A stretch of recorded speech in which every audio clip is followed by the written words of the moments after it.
This is the new 2021 Lexus IS350, and it's Lexus's sports sedan.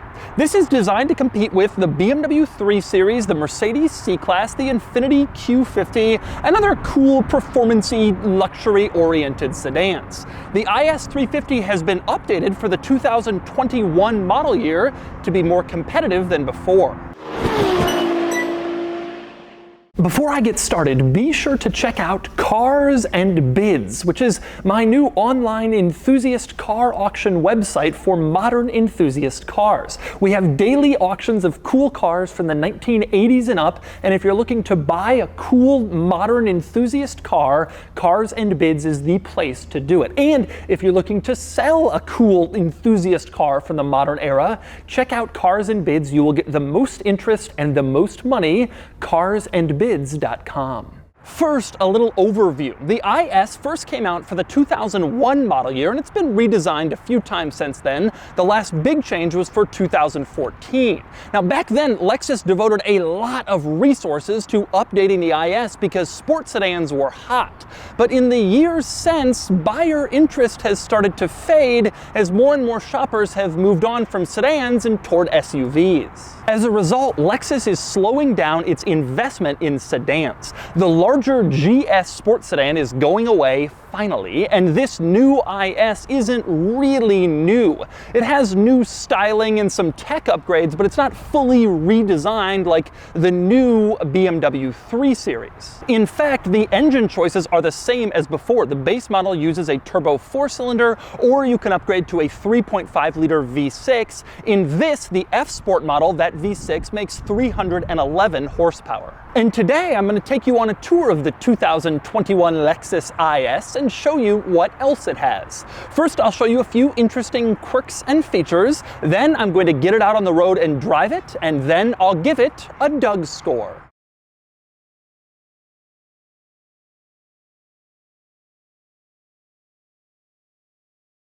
All right, I'm going to start the quirks and features on the outside of the new IS. Now, like I said, this car wasn't fully redesigned for 21, but it was updated, and the most noticeable changes are on the outside. Up front, you can see the grille is more aggressive, at least on this F-Sport model, for kind of a bolder stance up front. Probably the most obvious change is on the side. This little line in the back door has changed.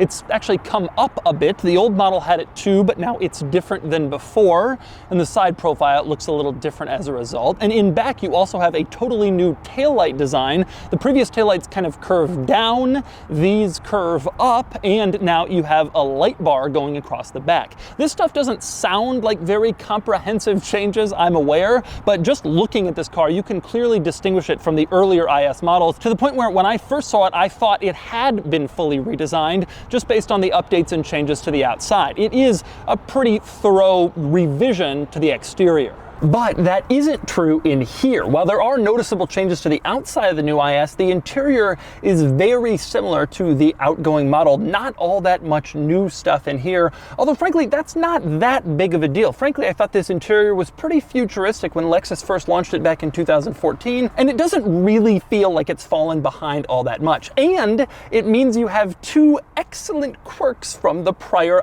IS model. One is in the gauge cluster. You turn on the car and you can see that this big circle gauge slides into position when you start things. That is a little bit strange, and it gets stranger. If you want to change your information display in the gauge cluster, you press this little button and the cluster slides again to show you different information. Press it again and it slides back and forth. You can slide it around. That is pretty cool. This is not an electronic display. This is an actual real gauge cluster that's moving around in there with the push of a button, and I just love that. I think that is one of the coolest, neat tricks to show your passengers in the entire car industry. And there's another one of those in here too. It's how you change the temperature with the climate control system. You have these little sliders. You just slide your finger and you can see the temperature changes easily. Most cars have little buttons where you have to push to change it, or dials. In this car, these sliders work fantastically, and I truly wish more cars would adopt this. I know a lot of people are skeptical of sliders for volume or various other things, but it works beautifully for the climate control temperature in here. It is a fantastic idea. But anyway, like I said, this interior is a little older, but it doesn't really feel that old. There's no real drawbacks in here except for the infotainment system. I hate Lexus's remote touch infotainment. You have basically this pad in the center, and you move your finger around on the pad to click on stuff on the screen, and it's hard to line things up exactly, and it's just terribly designed. I would love it so much more if it was simply a touchscreen. But now it is. Take a look at this. Lexus has changed the infotainment so it can be used as a touchscreen. You can tap the screen and it will respond, so you no longer have to use the terrible remote touch in the center. And now nobody ever will use this again. This is just wasted space, and you now have a touchscreen. Now this touchscreen isn't quite as responsive as some other automakers, and the screen itself isn't as large as in a lot of other vehicles, but it is a huge step forward in the right direction, and I hope that this means Lexus will abandon remote touch entirely in its future vehicles and go solely to a touchscreen setup, because it's just so much better. And by the way, on the subject of the gauge cluster, one other thing I love is the way the display changes when you change drive modes. You can see right now I'm in normal, it looks pretty standard. I go into sport, it gets a little sportier. I go into sport plus, and now look at it, it's really aggressive and cool. I love seeing those changes. They really confirm that you've gone into a sportier drive mode. But anyway, while the upgrade to touchscreen infotainment is a big deal in the new IS, I must say this car does have a big technology drawback to it. It just isn't as good as rivals that have been fully redesigned and the latest features have been implemented. For instance, like I said, that screen, pretty small, pretty far away from the driver, not well integrated into the center console. In the gauge cluster, as much as I love the little slidey dial, it doesn't allow for a lot of configuration like Audi or Mercedes-Benz, where you have a full screen and you can do all sorts of different things with it. And don't get me started on the turn signals in this car. You put on the turn signal and then the stalk pops back into its original position, so turning it off is a challenge. You can't just push it back down, that doesn't turn it off. You can't just push it the other way, that doesn't turn it off. You have to make half a turn the other way, which is counterintuitive and stupid. Everyone else has abandoned these turn signals, but the Lexus IS, being kind of dated, it still is using them, and it's a shame. And next up we move on to the back seat in the new IS, where you can see it's pretty much just a back seat. The interior room back here is fairly standard for a sports sedan. It actually feels a little bit bigger than a 3 Series, frankly, but not exactly comfortable. This isn't a large sedan. The back seat is not intended to be used very frequently. If you want that, you'll need something a little bigger, an SUV, something like that, but it's doable. Now in the trunk, again, same kind of deal, large enough, nothing unusual, spectacular, exciting, not particularly huge or particularly small. It's just a trunk like you might expect in a car like this. Nothing weird there. And finally, we move on to the last interesting part of the new IS, and that would be the powertrain. Now, like I said, this is carried over from the prior IS, and Toyota and Lexus have been using this engine for a long time.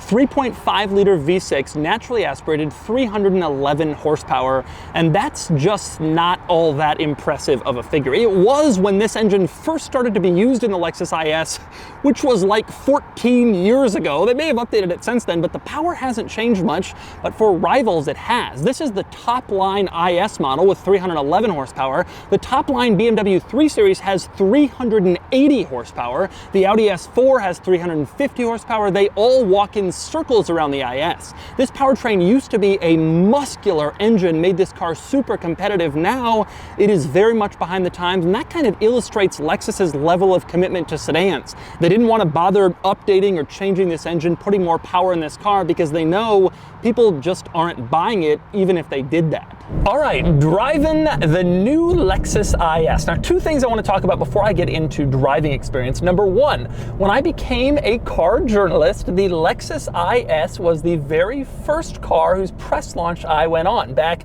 the 2014 model when it was last redesigned. And I remember I was sitting there listening to the presentation about the car, and the Lexus guy walks out and he says, "The new Lexus IS, because it's time to stop blending in and start blending out." And I thought to myself, that's the stupidest thing I've ever heard. What business have I gotten myself into?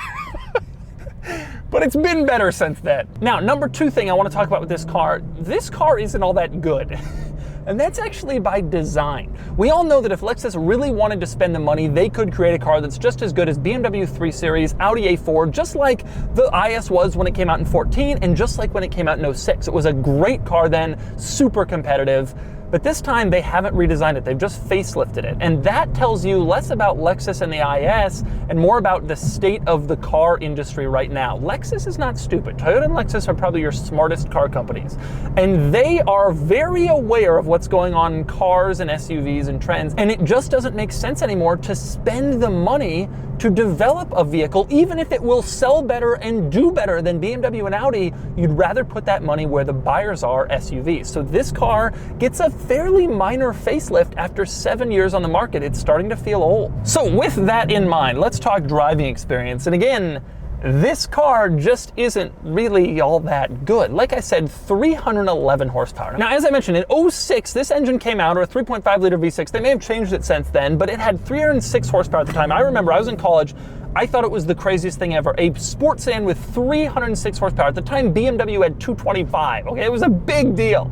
Well, guess what? 15 years later, Lexus still has about the same power, and it's just not great. The car doesn't really handle all that well. It's good, but it's good for like 2015-16 standards. Now, like I mentioned earlier, the interior of this car is good. It always has been. I've always liked how this car looks on the inside, but that's not really enough to overcome its other deficits. The touchscreen helps. The interior quality in general helps. It's a nice looking car. The facelift helps, but ultimately, BMW and Audi and Mercedes, they are the real players in this segment. And Lexus is playing catch up. And at this point, it's clear they know they're playing catch up and they don't care. They don't view this segment as really worth their full attention and effort anymore. So my view is, get a car from a brand that does. And so that's the 2021 Lexus IS350 F-Sport. This is a nice sports sedan, although I'm not really sure how much that matters to people anymore. The IS used to do 50,000 sales a year here in the United States, no problem. Now it struggles to get above 25,000 sales a year. The dwindling number of sports sedan buyers seem to be focused on BMW, Mercedes-Benz, and Audi. Still, this is a good car, even if it wasn't fully redesigned.